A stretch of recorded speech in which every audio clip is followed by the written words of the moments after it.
하루아침에 185%가 올랐다고요? 이게 대체 무슨 일일까요? 오늘 살펴볼 이야기는 바로 웰지스틱스 헬스, WGRX라는 주식의 미스터리입니다. 이게 정말 대박의 시작일지 아니면 그냥 위험한 거품일지 그 놀라웠던 하루 속으로 한번 들어가 보시죠. 자, 이 숫자 좀 보세요. 플러스 185%. 네, 맞습니다. 185%요. 와, 진짜 어마어마한 숫자죠. 보통 우량주들도 몇 년은 꼬박 모아야 겨우 볼까 말까 한 그런 수익률인데, 근데 진짜 놀라운 건요, 이 모든 게 딱 하루 만에 일어난 일이라는 거예요. 아니, 도대체 어떻게 하루 만에 이런 일이 가능했을까요? 주가가 이렇게 움직였다. 이것도 물론 대단하죠. 하지만 우리가 진짜 궁금한 건 바로 왜 아니겠습니까? 왜 이런 일이 벌어졌을까? 지금부터 그 속사정을 한번 제대로 파헤쳐 보겠습니다. 자, 그럼 먼저 그 운명의 날 2025년 10월 25일로 시간을 돌려보겠습니다. 그날 시장 분위기는 어땠을까요? 이 WGRX라는 회사, 사실 그전까지는 뭐랄까 거의 아무도 거들떠보지 않던 주식이었어요. 주당 1달러도 안 되는 우리가 흔히 말하는 동전주였거든요. 그랬던 주식이 정말 말 그대로 하루아침에 시장에서 가장 핫한 스타가 된 겁니다. 도대체 뭐가 이 주가를 이렇게 미친 듯이 끌어올렸을까요? 그 배경에는요, 마치 짝이라도 한 것처럼 완벽한 타이밍에 터져나온 뉴스 폭풍이 있었습니다. 투자자들이 흥분하지 않을 수 없는 소식들이었죠. 이거 보세요. 정말 호재란 호재는 단어인 것 같죠? 먼저 데이터볼트 AI랑 파머시 체인이라는 블록체인 파트너십을 발표했고요. 또 회사를 위기에서 구할 구원투수로 전 CEO가 다시 돌아왔습니다. 여기에 당뇨병 치료제 브렌자비를 6,500개 약국에 유통한다는 대규모 계약까지. 끝이 아니에요.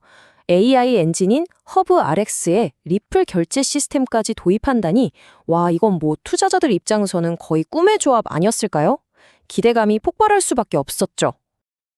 실제로 당시 분석 자료를 보면 이 상황을 이렇게 표현하더라고요.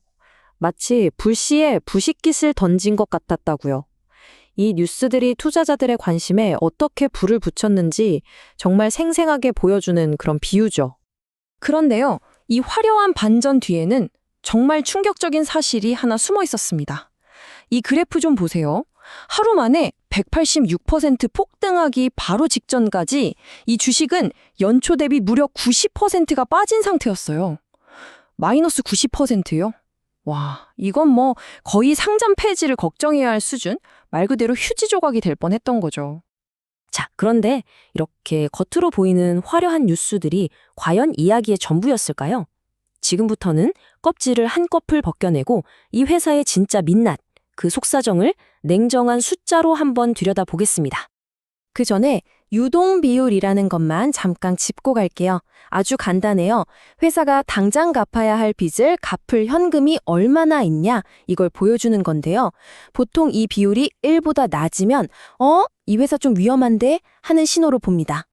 자, 그럼 WGRX의 유동 비율은 얼마였을까요? 놀라지 마세요. 고작 0.3이었습니다. 이게 무슨 뜻이냐면요. 지금 당장 갚아야 할 빚이 가지고 있는 돈보다 3배 이상 많다는 얘기예요. 이건 그냥 위험 신호 수준이 아니죠. 이건 그냥 회사가 언제 망해도 이상하지 않다는 아주 강력한 경고등이 켜진 겁니다. 상황은 생각보다 훨씬 심각했습니다. 표를 한번 볼까요? 회사가 계속 돈을 잃고 있으니까 주가 수익 비율 PER은 아예 나오지도 않아요. NA라고 뜨죠. 연간 손실액은 무려 4,500만 달러. 우리 돈으로 수백억 원입니다. 근데 진짜 기가 막힌 건 PBR, 주가 순자산 비율이에요. 무려 80배입니다. 이게 얼마나 말이 안 되는 거냐면 회사의 실제 가치가 100원짜리라면 주가는 8,000원에 거래되고 있다는 소리예요. 실제 주당 순자산 가치는 고작 1센트인데도요. 아니, 그럼 주가가 왜 이렇게 폭등했냐고요? 바로 여기에 답이 있습니다. 이 도넛 차트를 보면요.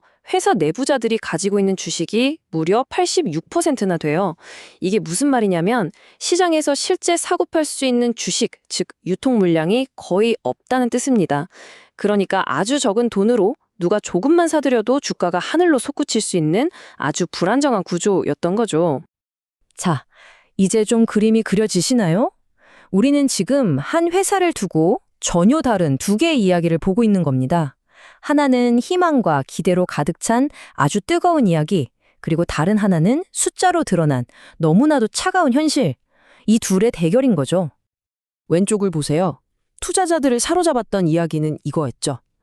블록체인과 AI로 헬스케어의 미래를 여는 개척자, 새로운 리더십으로 극적인 반전을 이룰 회사. 그런데 오른쪽, 현실의 숫자는 뭐라고 말하고 있나요? 빚이 자본의 2700%인 회사, 계속해서 돈을 까먹는 회사라고 말하고 있죠. 그리고 가장 결정적인 건 그 화려했던 블록체인 계약이 알고 보니 아무런 법적 귀속력이 없는 그냥 우리 한번 잘 해봅시다 수준의 합의서였다는 겁니다. 자, 이제 모든 퍼즐 조각이 맞춰졌습니다. 여러분 눈에는 어떤 그림이 보이시나요? 도대체 투자자들에게 이 주식은 어떤 의미였을까요? 여기서 또 하나의 아주 적절한 비유가 나옵니다. 최근에 쏟아졌던 그 수많은 호재들, 그건 사실 이 회사의 병을 고치는 치료제가 아니었다는 거예요.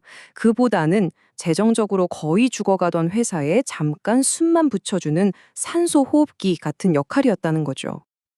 네, 그래서 결론은 이겁니다. 이 주식은요, 우리가 흔히 아는 그런 우량주가 아니었던 거예요. 이건 복권이었습니다. 회사의 튼튼한 펀더멘털에 투자하는 게 아니라 혹시나 대박이 터질까 하는 그럴싸한 스토리에 베팅하는 말 그대로 로또였던 거죠. 자, 그럼 우리는 이 사건에서 뭘 배워야 할까요? 투자자로서 꼭 기억해야 할 몇 가지가 있습니다. 첫째, 뉴스 헤드라인의 유혹에 넘어가지 마세요. 둘째, 유동비류 같은 회사가 내일 당장 망할지 아닐지를 보여주는 핵심 숫자를 반드시 확인해야 합니다. 셋째, 귀를 솔깃하게 하는 스토리와 냉정한 숫자를 구분할 줄 알아야 하고요.